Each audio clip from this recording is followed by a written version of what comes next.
Buonasera a tutti, grazie di essere così numerosi. Questa sera vi porto in saluto delle tre associazioni, dell'AMP, dell'UL, del 26 settembre, che organizzano queste serate. Non si sente? Allora, saluto a nome dell'AMP, della UL e del 26 settembre, che sono le tre associazioni che si interessano delle problematiche, lo sappiamo, della resistenza, ma anche di questi bellissimi incontri che vediamo sempre tanto partecipati, e quindi penso che sono il cuore di Bassano, ecco, la memoria è il cuore di Bassano. Stasera parliamo di donne, siamo tre donne, una giovane, una un po' meno. Maria Teresa è una nostra vecchia amica nel senso che a Bassano è venuta più volte e quindi la riceviamo con molto piacere ancora una volta. Abbiamo fatto tante iniziative insieme, iniziative sulle memorie, iniziative anche artistiche delle donne artiste veneziane, con una bellissima mostra in Chiesetta dell'Angelo. Abbiamo fatto un filmato assieme, ne abbiamo poche copie poi sulle donne che hanno fatto la resistenza, vicentine, se avete piacere poi di averlo, ne abbiamo soltanto poche copie. Ecco, Maria Teresa è una persona molto importante a Venezia, perché si interessa di molte cose. Ecco. Di solito io vedo nel nostro ambito femminile le donne che scrivono di donne di una certa categoria, o scrivono sulle donne, sulle studentesse, o scrivono sull'università, o scrivono sulle donne che subiscono violenza. Ecco, invece l'ecletticità della cultura di Maria Teresa direi che la porta ad accorgersi che le donne sono un mondo. Quindi passa dalle donne appunto che hanno subito violenza alle donne che hanno fatto la resistenza, pensa alle donne operaie, pensa alle artiste, quindi il suo excursus alle scuole soprattutto, alle donne ebree, pensa alle madri dell'Argentina. Quindi ecco, direi che lei ha un interesse delle donne in senso globale, ecco, non c'è una donna, ci sono le donne. Ecco, anche noi quando parliamo di donne, non parliamo della donna, no? Perché c'è una differenza sostanziale tra l'essere una donna qualsiasi e poi pensare che c'è una donna che lavora, una donna che è a casa, una donna che studia, una donna che riesce anche a arrivare fino al punto della resistenza, ad essere anche torturata e passare dei giorni molto molto difficili. Ecco, Maria Teresa è tutto questo. Lei scrive, ha scritto molti libri, ce ne sono molti anche pubblicati, quindi li potete vedere in internet perché ci sono tutti. Quindi ecco, lei mantiene la memoria, proprio la memoria delle donne, qua mi pare che sia giusto quello che scrivono, la memoria delle donne, la storia di un genere, perché appunto divide le donne dagli uomini, la storia, la vera storia, la storia delle donne immigrate, la storia anche delle donne che hanno fatto la resistenza, la storia della Shoah, quindi anche tutto il problema ebraico, quindi nelle scuole soprattutto a grande esperienza di bambini che sono partiti soprattutto da Venezia e quindi che non sono più tornati. La storia della fotografia e poi fa didattica della storia. Quindi ecco, direi che ha un vasto ed un ampio orizzonte di interessi che ci comunicherà stasera, penso una alla volta. Ecco, noi lavoriamo assieme anche a Resistenze, che è questa associazione veneziana che si interessa della memoria delle donne. Quindi da molti anni abbiamo fatto delle cose assieme con tante altre donne venete, non solo venete, veneziane, e ha fatto una cosa secondo me molto bella, soprattutto che è partita da lei, è riuscita ad avere la possibilità di sentire le donne che hanno fatto la resistenza in un momento in cui potevano ancora avere una memoria. Quindi non solo il filmato, ma anche è riuscita a fare degli incontri prima che queste donne finissero la loro vita, nelle varie città del Veneto, a Vicenza, a Verona, a Padova più volte, a Venezia con il Presidente della Repubblica, proprio sulla donna veneziana, vi ricordate sul Canale Grande che c'è la donna della resistenza, no? Ecco, proprio in quel punto lì abbiamo fatto l'incontro di donne con il Presidente della Repubblica.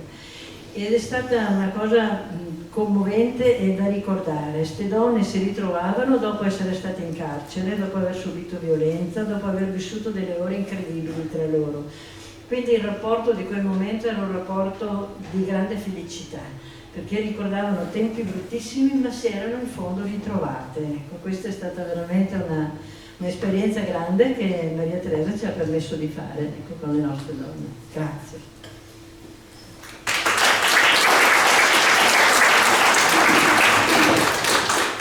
Buongiorno, grazie di essere qui. Maria Pia ha parlato di me, ma in realtà noi siamo un'associazione, appunto, che si chiama Per la memoria e la storia delle donne in Veneto, quindi regionale, che si chiama Resistenze, R-Esistenze, e siamo una rete di donne che impegnate, che curiamo la memoria, facciamo storia, ma anche appunto facciamo divulgazione, siamo presenti nelle scuole, nei momenti del calendario civile, in incontri come quello di oggi, quindi, e siamo un gruppo, insomma. Se volete conoscere meglio l'associazione, sì, abbiamo varie pubblicazioni, tra l'altro. Penso che il prossimo marzo-aprile presenteremo l'ultimo libro che abbiamo pubblicato, Voci di partigiane venete, che sono appunto le testimonianze che abbiamo raccolto in tanti anni trasformate in racconti, un libro molto bello, molto interessante. Abbiamo un sito, resistenzeveneto.it, che potete andare a vedere per capire meglio che cosa facciamo, senza che io adesso mi dilunghi a parlarvi di questo. Quindi grazie a Maria Pia, che tra l'altro è stata fino a quest'anno la vicepresidente, è una delle socie fondatrici dell'associazione, nonché responsabile di Bassano, insomma, dell'associazione, ma appunto io sì, in quanto presidente dell'associazione, però insomma siamo davvero un gruppo.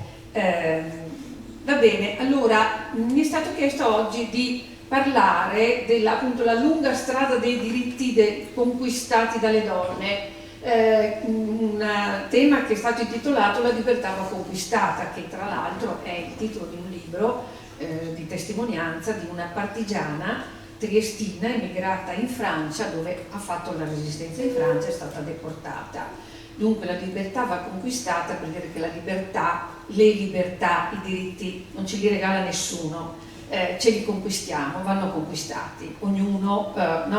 Ognuno sceglie, deve scegliere, come hanno fatto appunto le partigiane, da che parte stare. Noi abbiamo intitolato il film Dalla parte giusta, perché loro ci dicevano, in particolare una partigiana vicentina, la Luigina Castagna, ci ha detto noi sentivamo di stare dalla parte giusta, ecco. E quindi insomma i diritti si conquistano. Si può anche rischiare di perderli, questo dico sempre ai ragazzi, no? Quindi bisogna vigilare, bisogna stare attenti e impegnarsi, insomma, no? Ecco, non essere mai indifferenti. Allora mi sono chiesta, vabbè, da dove parto? Come la prendo questa cosa? Quindi farò un excursus abbastanza lungo, perché le donne ovviamente come soggetto collettivo, soggetto sociale e anche soggetto politico, non solo come singole individue nel tempo della storia, hanno cominciato, diciamo appunto, a lottare per conquistare i diritti, per essere riconosciute come individue, perché gli siano riconosciuti pari diritti, quelli dell'uomo, perché per poter avere un ruolo politico, per poter essere cittadine, eccetera. Hanno cominciato più di 150 anni fa, e quindi insomma guardate, è molto importante quando si parla di donne nella storia, quando si fa storia delle donne e storia di genere, che sono due cose un po' diverse. Storia delle donne, cioè le donne protagoniste, attrici e soggetti nella storia, ma la storia di genere è la storia che prende in considerazione appunto le relazioni tra uomini e donne, che sono anche, appunto, come vedremo, relazioni di potere. Dicevo, è molto importante considerare un arco temporale lungo, ampio, perché nell'arco temporale ampio noi vediamo i cambiamenti e vediamo le persistenze, perché quando parliamo appunto di diritti, quando parliamo di storia delle donne, di rapporti tra i generi, dobbiamo fare i conti con le persistenze, cioè possono cambiare. può cambiare, come dire, l'ordine politico, possono cambiare le leggi, ma è molto più lento il cambiamento della cultura, delle mentalità, degli immaginari, delle rappresentazioni. E quindi, come adesso vedrete che le cose di cui parlo le ritroviamo anche oggi, no? Perché siamo ancora qui che parliamo di violenza contro le donne, siamo qui che parliamo. Allora è importante storicizzare anche questa violenza, no? Da dove viene? Perché si tende a farla rientrare in un contesto che è quello della natura, invece è assolutamente un contesto culturale quello che la produce. Ecco, allora ho pensato di partire 2019 è il centenario di una prima conquista, se volete. Scusate, adesso mi siedo perché devo manovrare. Cioè, viene abolita l'autorizzazione maritale. Che cos'è l'autorizzazione maritale? Ecco, praticamente è una norma che di fatto sancisce la minorità femminile all'interno della famiglia, nel matrimonio, e era una norma che era prevista dall'articolo 134 del Codice Civile Unitario, varato il primo Codice Civile dopo l'Unità d'Italia, diciamo, del Regno d'Italia del 1866, e dove si dice che la moglie non può donare, alienare beni immobili, sottoporli ad ipoteca, contrarre mutui, cedere o riscuotere capitali, transigere o stare in giudizio relativamente ai tagliati, senza l'autorizzazione del marito, compreso il fatto per esempio anche di partecipare a riunioni pubbliche, eccetera, eccetera. Questa autorizzazione era un'autorizzazione scritta, ce n'è una lì, originale, come vedete, non si vede tanto bene. Quindi questo per darvi l'idea di qual era la condizione, siamo 100 anni fa, no? E viene abolita dopo 50 anni, va bene, anche di mobilitazione per le donne era veramente, per uno sposato, una vergogna, no? Dover avere autorizzazione del marito anche per appunto uscire di casa, per recarsi magari a una riunione, eccetera, eccetera. Cioè uscire dall'ambito domestico. Questo ci dice che le donne sposate erano interamente o totalmente sottoposte all'autorità del marito, prima del padre e poi del marito. Allora, vi ho citato il codice Pisanelli, cioè il codice civile del Regno d'Italia. Ecco, io parto sempre da qua quando vado nelle scuole, è molto importante per capire, no, appunto da dove veniamo e dove siamo arrivati. E che cosa dice il codice civile d'Italia? Cioè, sostanzialmente la donna è inferiore rispetto all'uomo, rispetto al padre ovviamente, ma al marito, è sotto tutela, cioè è considerata una minore sostanzialmente.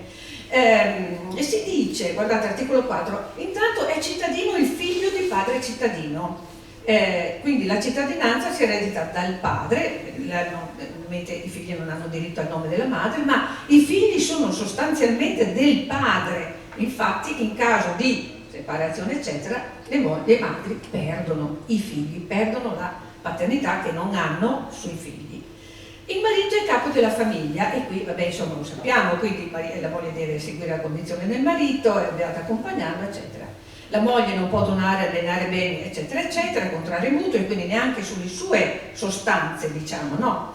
E qui appunto l'autorizzazione maritale. La donna sposata deve avere il consenso del marito per eccetera eccetera. Quindi insomma sintetizzando questa, come vedete, no, queste norme che cosa ci dicono? Che la donna sposata, siamo appunto 150 anni fa, è considerata una minore sotto tutela. Le donne sono anche escluse dalle libere professioni e dall'istruzione ai gradi superiori. È inutile, no? Non serve se la sua vita, vuol dire, è comunque all'interno della famiglia. Ecco, è un sistema giuridico che viene, come dire, riconfermato dopo nel Regno d'Italia, sostanzialmente patriarcale, no? Cioè fondato su valori patriarcali, quindi sull'autorità del padre e del marito. Si ricalca, diciamo, il codice napoleonico esteso nel 1904 all'Italia, che derivava dal diritto romano, dal diritto dell'antica Roma. Quindi capite quando vi dico il tempo lungo della storia, cioè ci portiamo dietro alcune cose da secoli, per non dire di millenni, come il sistema patriarcale, appunto, no?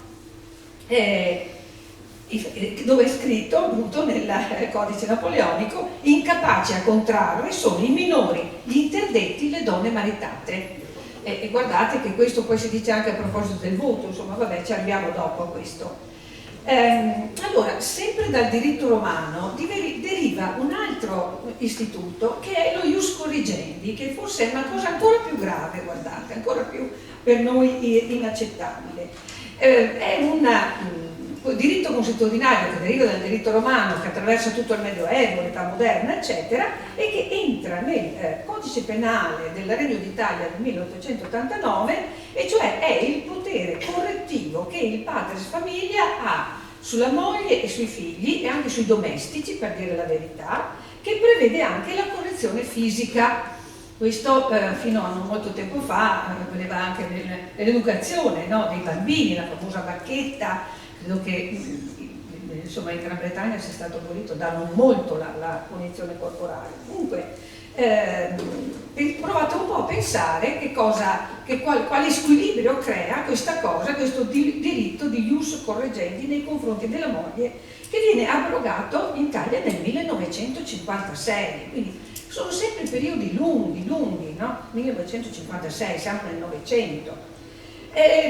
Ovviamente si cercava di mitigare questa cosa, no? Perché poteva anche avere delle conseguenze che arrivavano fino alla morte della moglie, eccetera. Quindi diciamo che si consigliava all'uomo moderazione, alla donna si consigliava modestia, ubbidienza e pazienza. Allora, nel corso dell'Ottocento aumentavano molto le cause di mogli per chiedere la separazione legale nei confronti di un marito appunto particolarmente violento, che aveva abusato, diciamo, dello ius corrigendi. Tra l'altro, se ottengono la separazione legale non sono più sottoposte all'autorizzazione maritale, e quindi insomma sono molte le richieste. In realtà le sentenze, ci sono anche delle sentenze in favore della donna, soprattutto in casi diciamo più estremi. Forse nella maggior parte dei casi le sentenze che la riconoscono questa separazione comunque non mettono mai in discussione il principio della correzione maritale, va bene? Semmai parlano di eccesso di correzione, e quindi si concede, diciamo, la separazione per eccesso di correzione. Quindi possiamo fare una considerazione, c'è e c'è sempre stata, e questa cosa ce la trasciniamo fino ai nostri giorni, una corrispondenza tra istituto maritale e violenza privata. Parliamo di violenza che avviene all'interno della famiglia, anche nei confronti dei figli, nei confronti quasi sempre della donna. Ci può essere ovviamente anche la cosa inversa, no? In certi casi ci sono stati esempi di parricidio da parte dei figli o di uxoricidio, ma sono casi molto limitati rispetto agli altri invece, no? Allora, quali alternative c'erano per le mogli? Faccio solo un accenno. Abbandonare il tetto coniugale, magari ritornare in famiglia. Ovviamente questo avveniva per donne che avevano magari certe possibilità, no? Poi di farsi una vita autonomamente, e la conseguenza di questo era la perdita di figli. Ora, tutti voi penso conosciate Casa di bambola di Ibsen, la protagonista Nora, che viene trattata come una specie di bambola, appunto, no? Quel suo ruolo è quello, deve essere carina, deve essere brava, deve curarsi i figli, deve stare all'interno della famiglia. Lei a un certo punto si ribella, e quindi siamo alla fine dell'Ottocento, siamo in periodi in cui anche appunto cominciano le donne a ribellarsi a questa condizione, e lascia la casa, e lascia il marito e lascia i figli, perché questo è il vero dramma, è quello, no? Lasciare i figli. E questo diventa, Ibsen è considerato un autore femminista, diciamo, no? Perché affronta il tema soprattutto, no? E ha avuto un grandissimo successo in Italia, è stata interpretata anche da Leonora Duse, da grandissime attrici, la Nora, no? Che tutte conoscevano, eccetera. Tra l'altro l'altro Rina Faccio, che poi diventa scrittrice nota con il nome di Sibilla Leramo, penso che anche lei conosciate, l'abbiate sentito parlare, ha una storia simile a quella di Nora, tant'è vero che lei dice di essere stata nella sua decisione influenzata, perché lei, Rina, probabilmente Adele, era stata stuprata da un dipendente del padre, rimane incinta, lo sposa, esisteva l'istituto del matrimonio riparatore che estingueva il reato di stupro nel caso di matrimonio, e anche lei a un certo punto, non sopportando più di vivere, di condividere la vita con quest'uomo, lo abbandona il marito e il figlio, ovviamente perde qualsiasi paternità sul figlio, il figlio rimane proprietà del padre. Ne sono tantissime di queste storie, no? In questo periodo, con questo codice civile, diciamo, no? E poi pubblicherà nel 1906, piena, se volete, anche campagna suffragista, le lotte per il diritto di voto, eccetera, la sua storia, nel romanzo intitolato appunto Una donna, e quindi lei rende pubblica questa storia, che è una storia ovviamente privata, per denunciare la condizione appunto della donna sposata e per farne, come dire, un elemento che diventa ovviamente anche un simbolo, no? Ecco, di questa condizione. Ecco, andando molto velocemente, l'altro tema, ovviamente anche questo caro al movimento delle donne sempre, e allora in particolare il tema della violenza carnale, cioè parliamo sempre di violenza, ma questa volta non è più anche nell'ambito familiare, ma non soltanto nell'ambito familiare, no? Nel codice penale che ho citato prima, nel 1889, è considerato un delitto contro il buon costume e contro l'ordine familiare. Questo impianto poi viene confermato dal codice Rocco del 1930, siamo in pieno fascismo come sapete, e quindi insomma appunto viene considerato la violenza sessuale, lo stupro e la violenza sessuale, la violenza fisica possono essere anche cose leggermente diverse, un'offesa recata non alle donne che la subiscono, alla morale pubblica, ma alla morale pubblica. E questo solo nel 1997, come sapete, quando abbiamo avuto la legge sulla violenza sessuale, questo reato viene riconosciuto reato contro la persona, non contro la morale. Insomma, questo è un bel salto, un bel cambiamento. Quindi voglio dire, perché dico questo, cioè non possiamo stupirci se ancora oggi che il sistema patriarcale è stato messo in discussione, ma tra l'altro è superato a livello giuridico. Oggi noi, dopo la nostra Costituzione e dopo le leggi che ci sono state, sulle quali arriverò, noi non abbiamo più un sistema giuridico ispirato a valori patriarcali, dove appunto padre e marito sono autorità, abbiamo un sistema giuridico paritario, d'accordo? Eppure quando vi dicevo dobbiamo considerare le persistenze, perché a livello di mentalità, a livello di rappresentazioni, a livello di pregiudizi che però influenzano i comportamenti, le relazioni uomo-donna, no? Queste cose, ci sono queste incrostazioni che sono difficili da scalfire, diciamo, no? Ecco. E quindi capiamo bene che dobbiamo agire non soltanto, certo, a livello politico per cambiare ovviamente le leggi, per cambiare ma anche soprattutto a livello culturale. Chiaramente la violenza ancora oggi contraddistingue in certi casi estremi, purtroppo contraddistingue i rapporti uomo-donna, non solo tra i coniugi ma anche appunto tra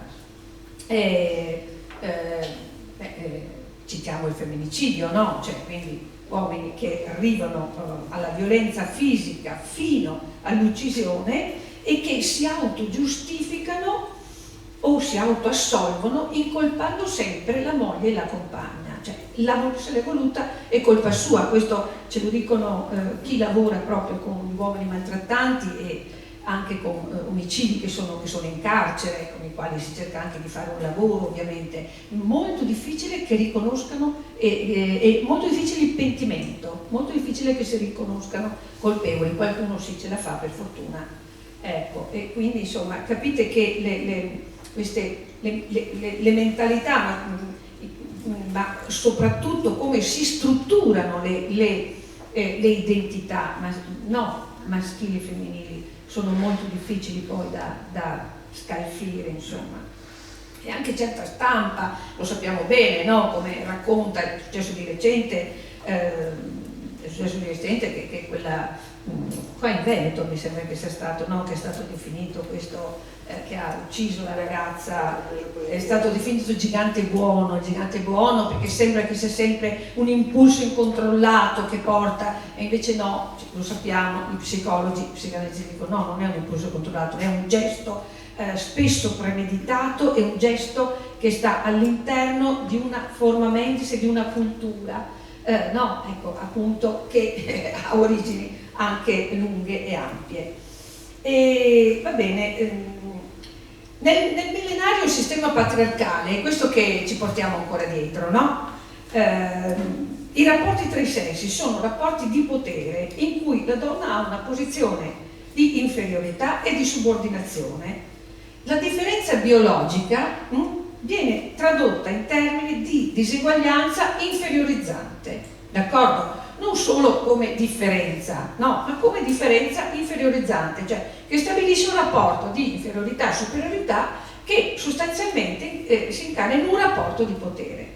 E questo non riguarda, che tra l'altro diventa un dato naturale, no? Quindi fa parte della natura la differenza biologica e quindi fa parte della natura un rapporto di superiorità e inferiorità. E voglio ricordare che questo non riguarda soltanto le donne, ma per esempio altri dati biologici come il colore della pelle, lo stesso nella storia, no? Laddove c'è una differenza biologica, questa differenza biologica è stata strumentalmente proprio per esercitare un potere in maniera forte, assoluta, addirittura appunto rivendicato come naturale, considerata appunto una differenza che stabilisce dei rapporti di superiorità e inferiorità.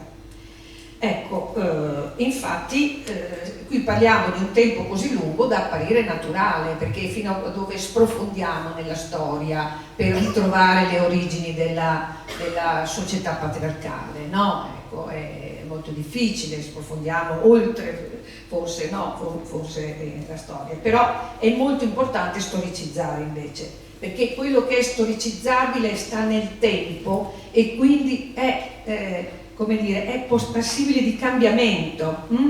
Possiamo, se guardiamo il tempo passato e storicizziamo, collochiamo nella storia, possiamo vedere anche il tempo futuro e collocare magari il cambiamento nel futuro.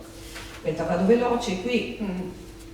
Allora, chiaramente qui arriviamo in età contemporanea, ma già nella seconda metà dell'Ottocento, appunto dopo l'unità d'Italia, ma anche prima, diciamo dalla Rivoluzione francese, le donne appaiono, diciamo, come soggetti sociali e soggetti collettivi. Anche prima c'erano delle donne che si ribellavano con le armi della scrittura, della parola, della cultura. Pensate alle querelle des femmes, le donne che con la scrittura si rivoltavano contro gli uomini misogini, no? Parliamo del 500, 600, 700, le saloniere settecentesche, eccetera, eccetera. Però è in età contemporanea che le troviamo quindi come soggetti collettivi e come protagoniste, e parliamo di movimento delle donne. Qui, scusate, sì, adesso queste immagini non sono così importanti, è solo per aiutarmi nel seguire questo filo. Sì, diciamo che forse facciamo partire proprio questo movimento collettivo delle donne dalla Rivoluzione francese, no? La Rivoluzione francese abbiamo con la Rivoluzione francese il passaggio cioè abbiamo la nascita della società individualista, cioè fondata sull'individuo. Il singolo individuo è soggetto di diritto e il singolo individuo è cittadino, no? Titolare della cittadinanza. Passaggio che sta all'origine dello Stato moderno. Bene, questo esclude le donne dalla cittadinanza. Quindi siamo in un momento rivoluzionario di grande cambiamento, no? In cui cambieranno tantissime cose, cambia il diritto, cambia tutto, cambia la concezione della cittadinanza, la sovranità, eccetera. Le donne vengono escluse. Perché le donne vengono escluse? Le donne non sono considerate individui. Perché non sono considerate individui? Perché la donna viene, come dire, collocata all'interno della famiglia, non è separabile dalla famiglia, è la famiglia che diventa soggetto, quella ritroveremo anche nella Costituzione nostra, soggetto di diritti, la famiglia. Quindi si ripropone la divisione tra sfera pubblica, maschile, abitata dagli uomini, fatta dagli uomini, e sfera privata dove stanno le donne, dove devono stare le donne. Proprio in un momento in cui, come dire, tutto viene rimesso in discussione, ribaltato l'ordine sociale, si ha paura che questo possa creare disordine nella sfera privata, nei rapporti privati, che vengono quindi riaffermati. E questo succede sempre nella storia. Succederà dopo la seconda guerra mondiale. Vabbè, insomma, ci arriveremo dopo. Infatti, qui però abbiamo una voce grandissima, quella di Olette de Gouges, che scrive la Dichiarazione dei diritti della donna e della cittadina, rispondendo alla Dichiarazione dei diritti dell'uomo e cittadino, che dice: gli uomini nascono liberi e uguali nei diritti, la donna nasce libera e ha gli stessi diritti dell'uomo, cioè afferma la parità. Quindi sono escluse dalla cittadinanza, non sono cittadine in quanto non sono individue e non sono libere, ma loro cominciano a percepirsi invece come individue e quindi a voler rivendicare questo riconoscimento. Qui bisognerebbe parlare della nascita della società industriale in Europa, della trasformazione che avviene nella cultura borghese, nella società borghese, il movimento di riforma ottocentesco anche nel senso del valorizzare il matrimonio affettivo, cioè il superamento, se volete, di una serie di istituzioni, di mentalità di ancien régime, con l'affermarsi della società borghese. Pensate alla letteratura romantica, come mette al centro l'amore, l'amore che per le donne diventa molto importante perché rappresenta la libera scelta. Emancipazione per le donne significa anche libertà di scelta affettiva e matrimoniale, quindi un matrimonio fondato sull'innamoramento e sulla affinità elettiva e non sull'interesse. Quindi il matrimonio, dicono le emancipazioniste, deve essere anche un'unione morale. Considerano immorale un matrimonio che non abbia questi fondamenti. Bene, arriviamo a parlare del movimento emancipazionista italiano, che sostanzialmente nasce dopo l'unità d'Italia. Tra la fine dell'Ottocento e il primo Novecento abbiamo la nascita di molte associazioni emancipazioniste, l'Associazione per la Donna di Roma, l'Unione Femminile a Milano, tantissime associazioni che hanno anche una valenza nazionale, oltre che locale. Il primo giornale emancipazionista viene fondato a Padova e in Veneto proprio nel 1868 da una donna straordinaria che si chiama Gualberta Laide Beccari. Queste sono donne colte, spesso sono maestre, giornaliste, lei è una giornalista, figlia di un giornalista, donne che hanno studiato, chiaramente donne borghesi, ma che non pensano solo, come dire, a sé, ma pensano a tutte le donne, comprese alle donne che lavorano, alle operaie, alle proletarie. Quindi che cosa chiedono le donne? Beh, chiaramente uscire da quella che chiamano la schiavitù domestica. La stessa parola emancipazione significa proprio emancipazione dalla schiavitù, come in analogia con l'emancipazione degli schiavi, E quindi sicuramente la prima cosa è la riforma giuridica, l'abolizione dell'autorizzazione maritale, dello ius corrigenti, queste cose qua, in senso paritario. Poi chiaramente il diritto di voto, che se volete è l'elemento più simbolico oltre che reale di cambiamento, cioè poter come dire, influire laddove vengono prese le decisioni, no? Il diritto all'istruzione, un allargamento e un ampliamento dell'istruzione. Perché? Perché queste donne pensano, appunto, come ho detto prima, che questa condizione non è un risultato, diciamo, non è da inserire nella sfera della natura, non è una conseguenza della natura, ma della cultura, della storia. Loro storicizzano, quello che è storicizzabile è modificabile. E quindi è importantissima l'istruzione proprio per poter comprendere questo. L'apertura, l'ingresso nelle professioni, oltre che ovviamente nei lavori meno qualificati, eccetera, la protezione del lavoro e poi il ruolo attivo nella società ispirata a valori femminili. Quali sono i valori femminili? Alcuni li ho citati, no? Per esempio questo del matrimonio per affinità e non per interesse, ma ecco, un movimento molto importante in questo periodo è stato il movimento abolizionista della prostituzione, perché soprattutto a partire dagli anni 70, questo è un movimento internazionale ed europeo, perché è conseguenza dell'adozione in tutta Europa, praticamente in tutti gli stati europei, della regolamentazione della prostituzione ispirata al modello napoleonico, ancora una volta, che aveva lo scopo di tutelare l'ordine pubblico, la morale e la salute pubblica. Ovviamente non si poneva il problema, no, della donna, neanche di che cosa voleva dire, no, ecco. E quindi è una prostituzione legale.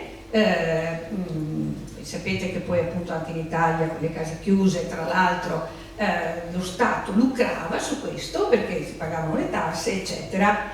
La prostituzione viene considerata, ecco, questo viene messo in discussione da questo movimento, è considerato un male necessario perché cioè l'esistenza di donne deputate al soddisfacimento del piacere maschile, che in epoca napoleonica nasce dal fatto che appunto Napoleone faceva molte campagne, no, in Europa, di molte guerre, molte conquiste, e ovviamente i soldati avevano bisogno di questo soddisfacimento e quindi c'erano le prostitute al seguito, no, dei soldati, e garantiva non solo la stabilità della famiglia, e credo che qualcuno lo pensi ancora oggi, ma anche la moralità delle donne per bene, quindi le signore, mogli, eccetera, per bene, che quindi facevano poco sesso, no? Ecco, il marito trovava altro modo, insomma, no?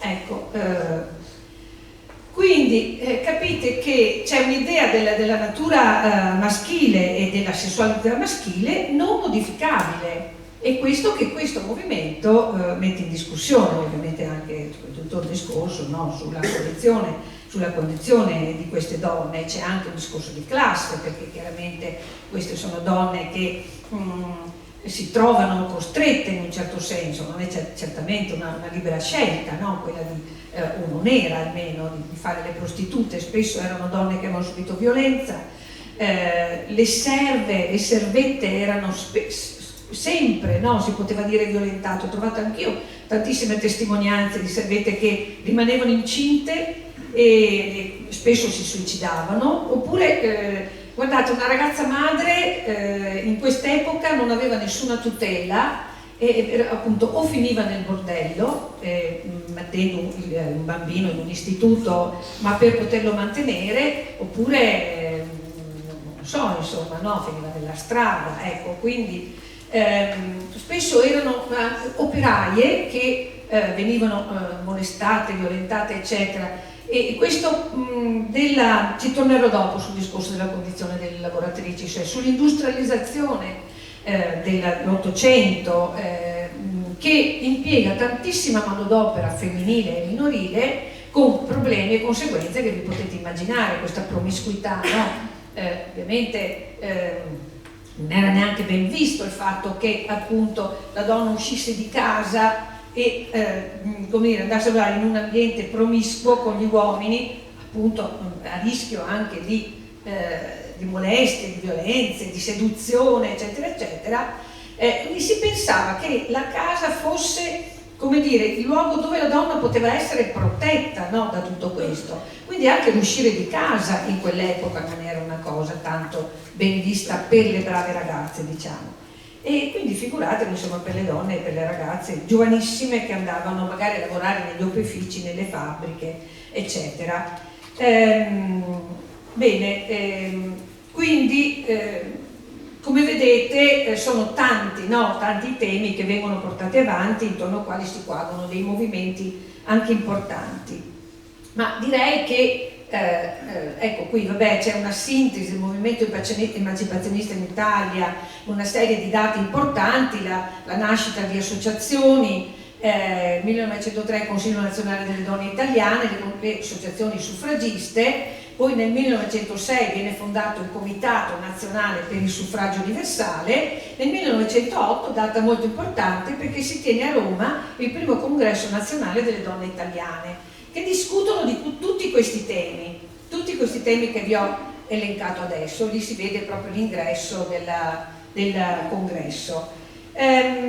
Dunque, diciamo che nel primo Novecento soprattutto, il decennio 1902-3-12, che è l'anno in cui viene votata la legge, la nuova legge a suffragio cosiddetto universale, c'è la mobilitazione, un decennio di mobilitazione suffragista, ci sono tantissime iniziative. Allora, il voto perché è importante? Diventa quasi l'elemento più simbolico, più forte, no? Allora si nega alla donna il diritto di voto, quindi diventa il simbolo della disparità, diciamo, no? Perché si teme, come dire, rompendo questa separazione netta tra sfera pubblica e sfera privata, che venga immesso in discussione l'ordine sociale fondato sulla famiglia patriarcale, fondato su questa distinzione tra le due sfere. Dunque nel 1867 Salvatore Morelli, che è un deputato radicale, diciamo, presenta un disegno di legge per il voto alle donne, in cui dice, molto semplice questo disegno, dice ma insomma la donna è una persona o è una cosa? Allora, se riconosciamo, come effettivamente riconosce la legge, che la donna ha facoltà uguali all'uomo, no? Che è una persona, giustizia vuole che ella sia eguagliata al medesimo nei diritti civili e politici. Cioè, se non riconosciamo questa parità di diritti, la donna allora non è una persona, quindi si contraddice il diritto stesso, no? Ecco, Zanardelli, che allora era ministro, che è contrario, infatti la legge non passerà, e dice sia pure che possa votare con perfetta intelligenza, con piena indipendenza, ma questo ufficio non è chiamata dalla sua esistenza sociale. Cioè lui dice, sì, in linea teorica certo potrebbe essere giusto, ma non è opportuno perché l'esistenza sociale della donna ha, come dire, altri fini, altri scopi, no? Non quello di fare politica. Poi non vi dico che cosa si pensava delle donne al seggio, una specie di scandalo, le donne che all'interno della famiglia magari litigavano coi mariti perché avevano un'idea diversa, ecco, si pensavano, c'era tutto questo, no? Si pensavano tutte queste cose. Quindi è inopportuno. Anna Maria Muzzoni, che è una delle esponenti più importanti del femminismo del fine Ottocento, primo Novecento, che cosa dice rispondendo a Zanardelli? Il diritto di voto non è che il diritto, storicamente, che il diritto della sovranità, no? Quindi la sovranità appartiene al popolo e ad ogni singolo cittadino e cittadina, dunque è un diritto umano. Dunque, perché è un diritto umano? Perché è il diritto di ognuno di non essere violentato, di non obbedire a convenzioni nelle quali non ebbe parte né voce. Le donne devono obbedire a una legge che non hanno contribuito a fare, capite? È il diritto che compete ad ognuno di essere considerato come persona e non come bestia e non come cosa. E quindi vedete che risponde ad entrambi. No, ecco, per dirvi brevemente di che cosa stiamo parlando e no, come è stata anche difficile, dura. Cioè, la legge viene poi ripresentata nel 1906, c'è una mobilitazione delle donne, ma niente, non viene mai approvata. C'è una grande mobilitazione anche a livello internazionale, in altri paesi si arriva prima prima che in Italia, ma comunque sempre dopo la guerra, dopo le guerre ci sono i cambiamenti. Sì, scusate, ho perso il filo, ecco. Si arriva al 1912 in cui si approva la riforma elettorale, sostanzialmente allargando, prima era veramente limitato il diritto di voto a alcuni ceti, eccetera, allargando un suffragio quasi universale con qualche limite maschile, anche agli analfabeti, eccetera, escludendo le donne alla pari di, si diceva, alienati, cioè i matti, e delinquenti, e i bambini, naturalmente, 75% della popolazione circa. Veramente un affronto per le donne, è stato vissuto come un grandissimo. Molto velocemente, 10 minuti ancora? No, devo arrivare al presente, allora adesso corro, nel senso che non posso non parlare del movimento delle lavoratrici, perché vi ho accennato al fatto che le donne in questo periodo, parliamo dell'Italia, a cavallo tra 8 e 900, entrano in massa nelle fabbriche, negli opifici, nelle filande. Certo, prima c'era già il lavoro a domicilio, le filande a domicilio c'erano anche in età moderna, non solo nell'epoca industriale, diciamo, no? Ecco, però entrano in massa e quindi cominciano anche ad organizzarsi. Poi a fine 800 nascono le leghe, e anche le leghe femminili, e poi le camere del lavoro nel 1906, 5-6 nascono le camere del lavoro, ci sono anche le donne dentro, anche con ruoli appunto di capelega, insomma, con ruoli alle volte molto, molto combattive, scioperano, eccetera. Ma diciamo che la cosa importante che volevo sottolineare è che in Italia le donne ottengono prima diritti sociali, poi diritti politici, cioè proprio perché il fatto che le donne lavorino in fabbrica diventa un problema sociale e morale, va bene, ci sono donne e bambini, la famosa accostamento tra le donne e i bambini, cioè il fatto che la donna esca di casa, che come dire, lavora alla macchina in una condizione, tra l'altro si lavorava 12 ore, poi quella delle 8 ore è stata una conquista, ma anche lì ci sono volute lotte, no? In un ambiente promiscuo, eccetera, eccetera, in un ambiente malsano. Questo confliggeva col fatto che le donne sono madri, cioè il corpo produttivo e il corpo riproduttivo è un qualcosa che fa problema nella stessa persona, capite? Ecco. E quindi si discutono leggi di protezione del lavoro delle donne e dei fanciulli. Questa legge è presentata nel primo Novecento dal Partito Socialista, in particolare scritta da Anna Kulishov, che è una dirigente donna appunto del Partito Socialista, e viene approvata nel 1902 con varie limitazioni, per dire la verità. Tra l'altro la Mozzoni, che ho citato prima, era contraria, perché dice meglio sfruttate che schiave, meglio uscire dalla condizione di subalternità, perché fin dall'inizio, capite, si è sempre pensato, cioè l'emancipazione si è sempre pensato che il lavoro potesse consentire l'autonomia economica e quindi una forma di emancipazione, una forma di autonomia, una possibile autonomia, d'accordo? Pensiamo tutte noi naturalmente che dobbiamo lavorare e lavoriamo. Quindi la mozione diceva intanto qui vengono equiparate le donne ai fanciulli, che non va bene, no? Perché le donne non sono minori, e poi per questo motivo, insomma, quindi c'è stato anche qua un grande dibattito. Ma la cosa importante è che nascono gli ispettorati del lavoro per controllare l'applicazione della legge, eccetera, eccetera, ruoli che vengono ricoperti da donne fino addirittura a incarichi all'interno dei ministeri. Quindi, come vedete, non avevano diritto di voto, però cominciano, e quindi non li ha riconosciuti i diritti politici, no, ma questi diritti sociali e anche questo riconoscimento in alcuni, eccolo qua, sì, beh, questa è la Kulishov, sulla legge di tutela del 1902, ecco, questa Argentina Altobelli, per farvi un esempio, no? è socialista, diventa segretaria della Federazione Nazionale dei Lavoratori della Terra. Tutti i lavoratori della terra, uomini e donne, lei è la segretaria nazionale. E siamo nei primi del Novecento, quindi in questo ambito ci sono delle figure, in ruoli importanti. E quindi poi sarà, insomma, la Federazione dei Lavoratori conduce la battaglia per le 8 ore e per l'abolizione del cottimo. Ecco, vi dicevo prima, le guerre portano cambiamento, purtroppo, no? Perché diciamo non vorremmo le guerre.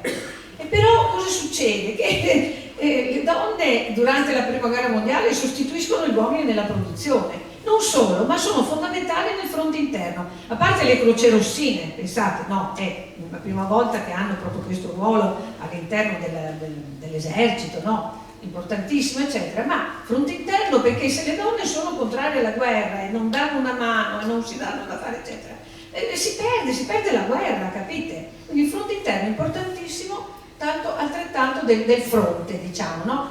E quindi, diciamo, le donne hanno la possibilità di mostrare, di essere capaci, di assumersi delle responsabilità, di portarle avanti, no? Di essere responsabili, appunto, no? Ecco, oltre che capaci. E quindi si danno poi a loro dei compensi. Dopo la guerra c'è l'abolizione dell'autorizzazione maritale. Che senso ha, no? Cioè, si percepisce l'insostenibilità di alcune norme limitative della cittadinanza, no? Davanti a questa straordinaria mobilitazione che c'è stata. E si discute un voto alle donne, che poi sarà che era un voto molto limitato, comunque proprio questa legge del 1919, da cui sono partita.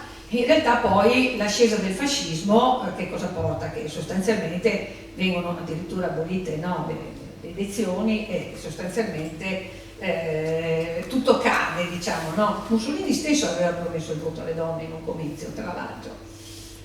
Io non mi dilungo sul periodo fascista, il regime fascista, voglio solo ricordare che si dice che comunque il fascismo ha fatto delle cose buone come l'ONU, la protezione della maternità e dell'infanzia, sì, ma attenzione, perché era comunque all'interno di un'idea di difesa della razza, di eugenetica. A parte che poi le donne dovevano fare tanti figli, vedete lì poi erano premiate se c'è tanti figli, perché comunque l'Italia doveva avere un incremento demografico, perché c'era questa ambizione della conquista, eccetera, eccetera.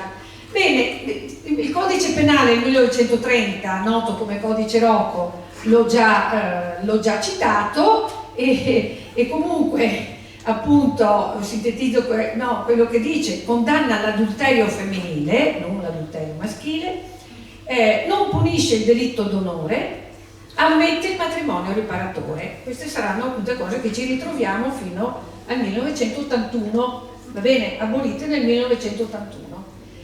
Bene, ecco, voglio arrivare invece velocemente all'altra guerra, la seconda guerra mondiale e la resistenza, perché davvero qui è davvero un grande cambiamento da cui poi deriverà, se volete, il più grande rivolgimento della nostra storia contemporanea, che è la Costituzione, una Costituzione paritaria sostanzialmente, no? Viene fuori da qua, viene fuori dalla seconda guerra mondiale, no? Come ha detto Calamandrei, dal dolore per 100 milioni di morti, no? E quindi quasi 100, diciamo, non sappiamo neanche quanti in realtà. Perché che cosa succede?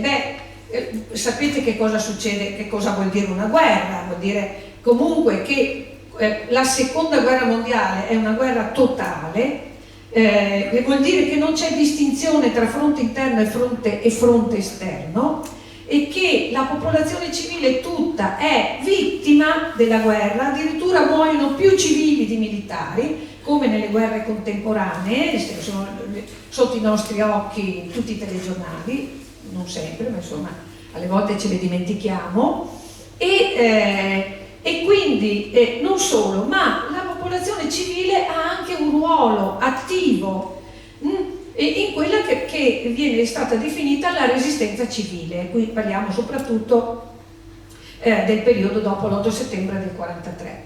Va bene? Quindi non c'è solo la resistenza combattuta, diciamo, no? Organizzata dai partigiani delle brigate, che dopo un po' alla volta si organizzano, così anche in tutte le nostre montagne, no? Genere brigate composte da ex militari scappati, che scappano per non essere catturati dai tedeschi o per non arruolarsi nell'esercito della Repubblica Sociale Italiana, o anche perché non vogliono più saperne di fascismo, eccetera, eccetera. Ma anche da giovani ragazzi che non avevano l'obbligo di leva e che scelgono, quindi una generazione che è costretta a fare una scelta, e molti di loro la fanno, e ci sono anche le ragazze, ci sono anche le donne. Dicevo, quindi non è solo la resistenza organizzata, quella delle brigate, ma la resistenza civile è una cosa molto più ampia, che vede impegnate tantissime donne anche nelle case, nelle cucine, proprio dopo quelle che aiutano i soldati allo sbando, danno loro vestiti civili, gli danno da mangiare. Queste cucine sempre aperte che danno da mangiare nascondono partigiani, nascondono ebrei e li aiutano a salvarsi, alla quale partecipano anche, per esempio, i preti e le suore, no? che non erano militari e partecipano anche i bambini. Nel nostro libro ci sono delle storie di bambini e bambine coinvolti. Pensate alle giornate di Napoli, no? Il ruolo che hanno le donne e i ragazzini. Le giornate di Napoli, le 4 giornate che praticamente riescono a liberare la città dall'esercito tedesco prima dell'arrivo degli alleati, no? Ecco. Quindi per dire che tutta la popolazione civile è coinvolta, volente o nolente, ma spesso facendo delle scelte precise. Bene, in quello che succede in Italia dopo l'8 settembre del 43, con l'Italia occupata, la Repubblica di Salò alleata e che sostiene l'occupante, la resistenza, eccetera, voi capite che tutto crolla, cioè tutte le istituzioni, ma anche tutte le regole. Le ragazze in rendiconti godono anche di una libertà mai conosciuta prima. Queste ragazze che collaborano con i partigiani, ma queste qua, anche le cattoliche che noi abbiamo studiato, se ne vanno in giro per tutto il Veneto in bicicletta, anche di notte, si mettono i pantaloni, spesso dormono in brigata con i partigiani, quelle che sono ricercate vivono in brigata. Ma vi rendete conto che rovesciamento è? Cioè vi rendete conto? Per noi forse adesso no, le ragazze di oggi questo non è niente, ma pensate per quella generazione come è stato, che addirittura era considerato peccaminoso andare in bicicletta, per non parlare dei pantaloni, per non parlare di prendere le armi. Quello era un'interdizione che c'era stata in tutta la storia, no? Perché tant'è vero che appunto la rivoluzione francese il cittadino è il cittadino in armi e le donne non sono cittadine e non prendono le armi. Quindi è stato un grandissimo rovesciamento. Su questo noi abbiamo scritto, abbiamo raccolto testimonianze, se volete ne possiamo riparlare. Io adesso non ho tempo per soffermarmi su questo, ma volevo solo richiamarlo. Tra l'altro c'è nella Repubblica dell'Ossola una prima donna ministro, la Gisella Florianini. Non volevo ricordare, ad esempio, questa è la Tina Merlin con le sue amiche, che dicono, se anche noi partecipiamo domani avremo maggiori diritti. C'è un'idea anche di emancipazione in questa scelta, no? Certo, questi avevano i fratelli partigiani, perché dice, mio fratello non mi ha detto niente, ma io voglio anch'io fare qualcosa, no? E la sua amica le dice, la Vilma le dice, sì, non siamo le prime e non siamo matte. E le cita l'Anita Garibaldi, appunto andata a pescare nella storia. C'è stato qualcun altro che l'ha fatto, e quindi non siamo matte, non siamo le prime. Bellissima questa cosa. E l'altra Tina, che lei non la posso non nominare, la vedete lì al centro, Tina Anselmi, e lei aveva 17 anni quando è entrata nella Resistenza, e qui alla liberazione di Castelfranco lei con la sua amica Liliana Saporetti, lei ha appena compiuto 18 anni, e lei è il giorno dopo, diciamo, della liberazione di Castelfranco, accanto ai comandanti partigiani, ai suoi comandanti e ai comandanti alleati, capite? Lì si riscrive la storia, sì, da donna direi, da ragazza, 18enne, quindi capite che per quella generazione di ragazze che cosa è stato, insomma, per quelle che hanno partecipato, ma anche per tutte le altre naturalmente, anche se dopo la guerra, su questo poi non dico niente, non mi dilungo, però l'ingiunzione è stata le donne a casa, adesso la guerra è finita, si chiude parentesi, si torna alla normalità, si ritorna ai ruoli tradizionali. Non sarà così per tutte, quelle che ho citato per esempio continuano nell'impegno politico, nell'impegno per Melin, nell'impegno giornalistico. L'Anselmi, come sapete, andrà in Parlamento, sarà la prima donna ministro della storia d'Italia, no? Però prima devo parlare del grande passaggio che è finalmente il diritto di voto, cioè le italiane diventano cittadine,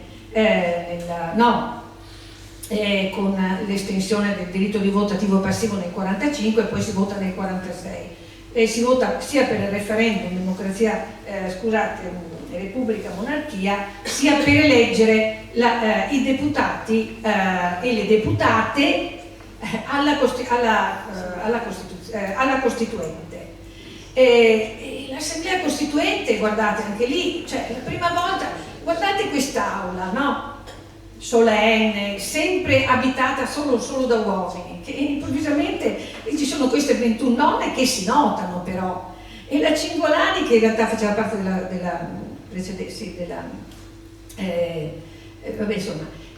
credo di interpretare il pensiero di tutte noi invitandovi a considerarci, voi deputati, non come rappresentanti del sesso debole o gentile, per dirla in termini un po' più eufemistici, no? Ma come la metà del popolo italiano. Cioè noi rappresentiamo la metà del popolo italiano, rappresentiamo tutto il popolo italiano in realtà, perché le deputate rappresentano chi le ha elette, quindi uomini e donne. Quindi capite che grande cambiamento, ecco, queste sono le 21 madri costituenti, delle quali, guardate, 5 fanno parte della commissione dei 75 che redige materialmente la Carta Costituzionale, che poi i vari articoli vengono discussi e approvati nell'Assemblea, e sono Maria Federici, Angelina Merlin, la Tina Merlin, l'altra Tina, Teresa Noce, Nilde Iotti, Angela Botelli.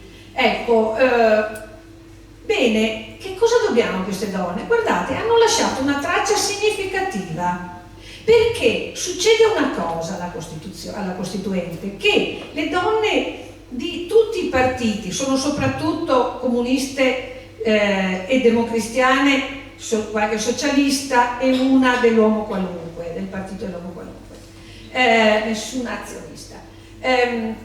Bene, queste donne fanno una politica trasversale, unitaria, in nome della parità. La parità, quello è l'obiettivo. E guardate, l'articolo 3 è quello appunto che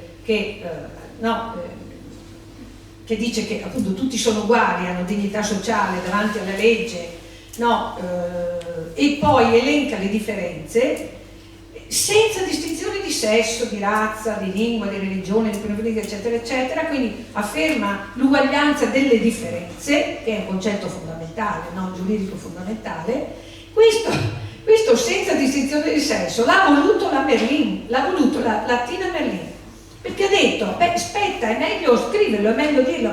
Uno diceva, no, non c'è bisogno, ma che bisogno c'è? L'uguaglianza no, come dire, ne sappiamo qualcosa, no? Ecco. Quindi questo è abbastanza importante. Poi nella seconda parte dell'articolo, articolo bellissimo, eccetera, il compito della Repubblica rimuove gli ostacoli dell'ordine economico e sociale, che limitano di fatto queste due parole che le ha volute la Teresa Mattei, era la più giovane delle deputate elette, incinta, partigiana, che era stata violentata da 7 tedeschi. Pensate che storie che si portavano queste donne, E lei ha voluto che fosse aggiunto questo di fatto, perché aspetta, perché un conto è affermare i principi, è un conto che poi di fatto vengano, quindi questo è stato anche questo fondamentale.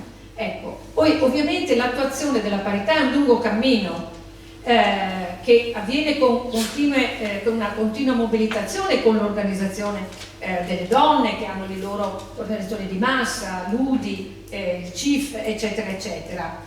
Però c'è qualcosa, l'avevo accennato prima, qualcuno parla di parità limitata perché... va bene, allora vado, guarda, sì, nel senso che si parla a proposito delle donne nel lavoro di essenziale funzione familiare e quindi, come dire, la famiglia diventa soggetto di diritto.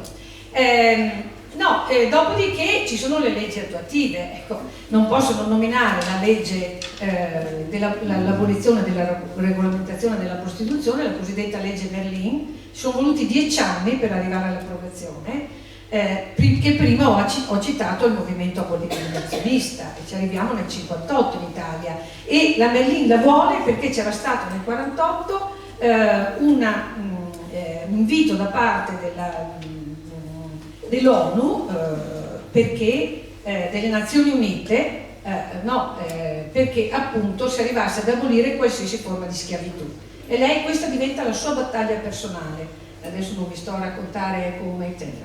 E poi vabbè, tutte le leggi sul lavoro, questa soprattutto la Teresa Noce che se n'è fatta protagonista.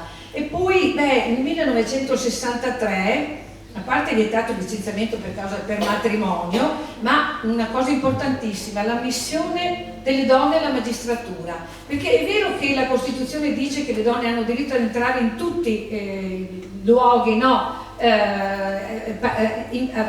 parimenti agli uomini, però non c'era ancora una norma, diciamo, impediva l'ingresso delle donne in magistratura perché molti uomini, come dire, non volevano essere giudicati dalle donne, e qualcuno diceva ma insomma le donne quando hanno il mese, le loro cose, non possono avere un giudizio obiettivo, eccetera, eccetera. Pensate i pregiudizi come sono duri a morire. Ma in realtà dobbiamo arrivare all'altro grande cambiamento che nasce con il movimento femminista degli anni 70, diciamo. Perché? Perché il salto qual è? Non si chiede più l'emancipazione, cioè la parità come inclusione, no, c'è un sistema che noi donne vogliamo entrare a farne parte in maniera paritaria. No, si dice, rivendicando il valore della differenza, le donne sono soggetti, la donna è soggetto, quindi soggetto del proprio discorso, soggetto produce cultura, produce la propria cultura, da questo punto di vista che non è quello neutro, che rende esplicita la differenza. Vabbè, insomma, qui arriviamo appunto nel 75, il nuovo diritto di famiglia paritario, quindi ci buttiamo alle spalle tutte quelle vecchie norme. Nel 76 Tina Anselmi ministro, e poi nel 77 la parità uomo-donna. Nel 78, queste sono le leggi firmate dalla Tina Anselmi, il Servizio Sanitario Nazionale, la legge Basaglia per la chiusura dei matrimoni, e anche, sempre nel 78, la legge per l'interruzione volontaria della gravidanza, che il movimento appunto delle donne aveva chiesto, per il quale si era battuto, nei confronti della quale l'Anselmi non era d'accordo, però l'ha firmata, come ministro l'ha firmata. 1981 finalmente viene abolito il delitto d'onore, il matrimonio riparatore. C'era stata la storia di Franca Viola nel 65 che aveva rifiutato di sposare l'uomo che l'aveva violentata, e si arriva nell'81. Arriviamo nel 96, dopo 10 anni dalla presentazione della legge, sono voluti anche qua 10 anni, ad avere una legge contro la violenza sessuale che riconosce appunto che è violenza contro la donna. E la donna come persona, ovviamente la storia continua.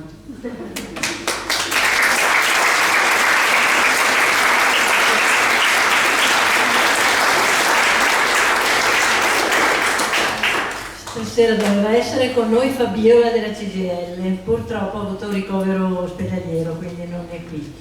Manda a salutare tutti e noi la ricordiamo in questo momento proprio perché sta subendo ancora la sua lunga malattia. C'è una giovane, c'è Anna Bertoncello, che parlerà per lei si sono preparate una cosa assieme e quindi volevamo che alla fine giornata ci fosse anche questa voce, la voce del lavoro. Grazie. Buonasera a tutti, vi riporgo i saluti di Fabiola Carletto che ci teneva moltissimo ad essere presente questa sera proprio per l'importanza del tema della libertà che deve essere conquistata e soprattutto per le condizioni delle donne. Quindi l'intervento che abbiamo preparato insieme si focalizza appunto su come viene oggi conquistata la libertà per le donne, soprattutto in modo particolare nel mondo del lavoro. Innanzitutto volevo ringraziare Maria Teresa Sega e tutte le associazioni di resistenza e il gruppo di lavoro perché ha raccontato una parte di storia che per molto tempo è rimasta sommersa, che è quella delle storie delle partigiane e della loro conquista di una coscienza femminile come individui sicuramente che hanno preso delle scelte importanti, quindi libere e libere anche di autodeterminarsi e di fare la storia, perché è grazie a loro appunto che abbiamo la nostra Costituzione e la democrazia. Sebbene però, come abbiamo detto, la Resistenza non ha accolto fino in fondo questo spirito di emancipazione, quindi poi si è tornati nuovamente a riconsiderare la donna principalmente, non sempre, come confinata all'interno della vita privata e della casa, quindi comunque un tema che secondo me potrebbe rientrare in quella che è la resistenza tradita per alcuni aspetti.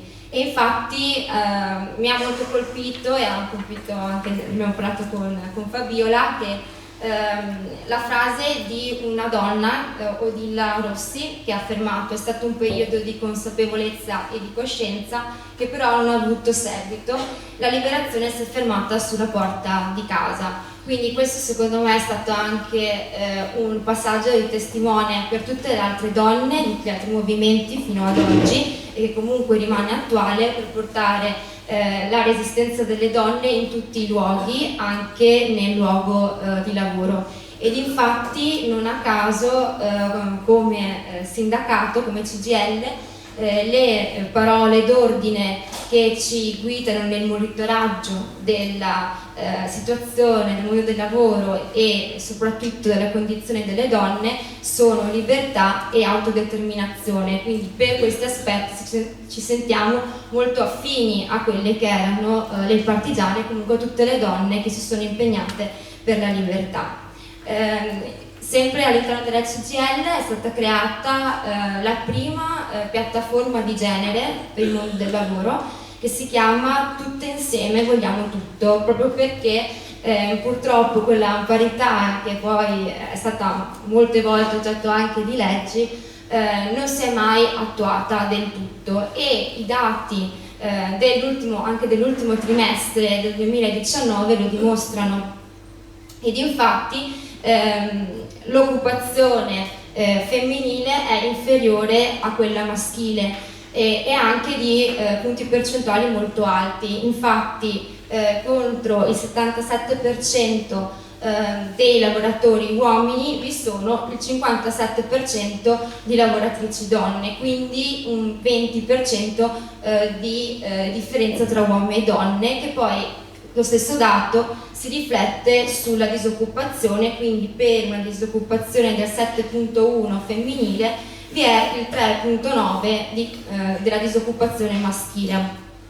Quindi sicuramente non vi è parità nell'accesso al lavoro, ma non solo, perché quando la donna poi raggiunge il proprio posto di lavoro ha altre sfide, altri ostacoli da affrontare. Molto spesso sentiamo parlare del cosiddetto gap salariale, quindi la differenza tra il salario maschile rispetto al salario femminile, che purtroppo raggiunge punti anche di una differenza del 30% per la stessa mansione. E inoltre poi vi sono tutti i problemi collegati all'orario di lavoro, quindi situazioni in cui le donne sono obbligate ad accettare l'orario di lavoro part-time, altre invece che di contro non riescono ad accedere a questa tipologia di orario lavorativo, a cui aggiungiamo poi anche il fenomeno del cosiddetto soffitto di vetro o di cristallo, che è in realtà una metafora che viene utilizzata per descrivere la stagnazione delle carriere a causa di discriminazioni che in realtà sembrano non esserci, non riusciamo bene a individuarle, ma in realtà esistono e bloccano la carriera professionale di molti individui. In particolare per le donne, giusto per fare un esempio concreto, se noi consideriamo quante donne hanno ruoli direttivi, sia negli uffici privati ma anche negli uffici pubblici, quindi nello Stato, i numeri sono nettamente inferiori rispetto agli uomini, quindi è anche questo un problema per la parità di genere nel mondo del lavoro. Quindi tutti questi aspetti entrano in un nodo fondamentale che viene riconosciuto e che è evidenziato dalla piattaforma della CGIL per appunto la parità all'interno del mondo del lavoro, che è la condizione occupazionale.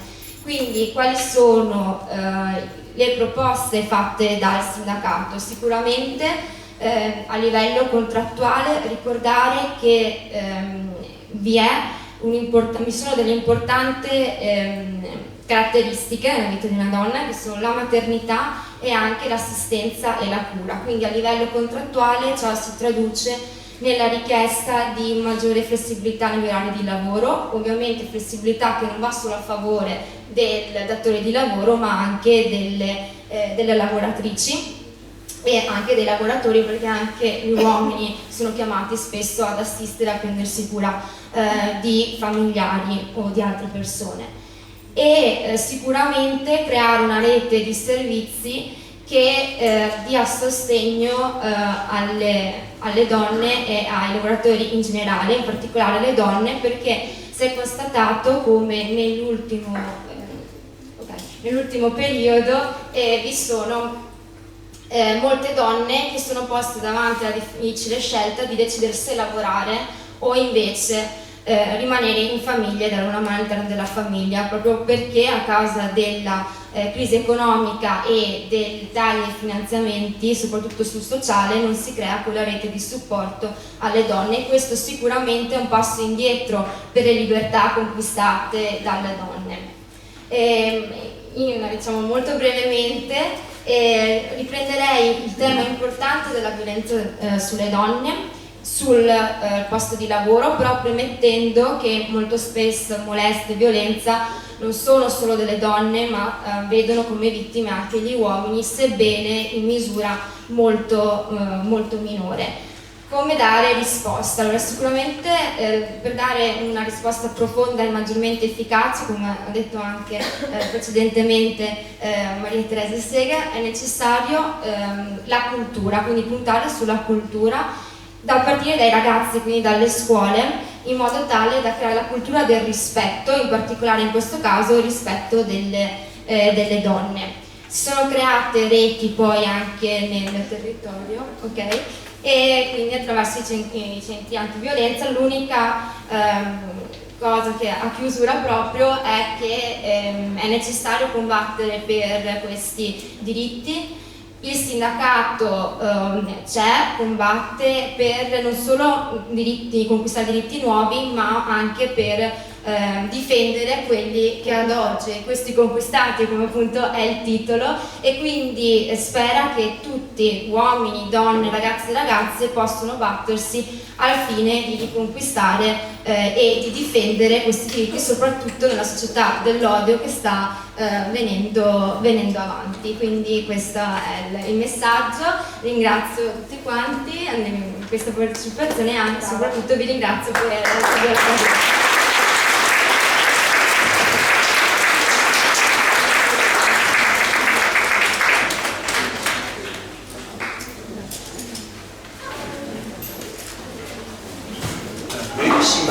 grazie alle nostre relatrici, professoressa Maria Teresa Sega, dottoressa Maria Pia Mainardi e dottoressa Anna Bertoncello, per questo percorso tanto più significativo perché legato anche al libro Su Filomena dalla Palmazzina, che ha una testimonianza della nostra resistenza del Grappa che abbiamo presentato giovedì scorso, e credo che quella storia legata al percorso di stasera ci aiuta veramente a capire come la resistenza fu un passaggio fondamentale, epocale, di emancipazione e di riconquista di un ruolo attivo delle donne nella società. Quindi grazie a nome di Ampia VL 26 settembre. 2 comunicazioni finali. Allora, troverete sul tavolino lì a sinistra, in prossimità dell'uscita, alcune copie di un paio di saggi della professoressa Maria Teresa Sega, copie che gentilmente mette a disposizione la CGIL di Bassano e che potete prendere all'uscita. Il primo saggio si intitola Armate di ideali, nutrite di fede, comuniste e cattoliche dalla resistenza alla politica, è un intervento della professoressa Sega ad un convegno a Reggio Emilia.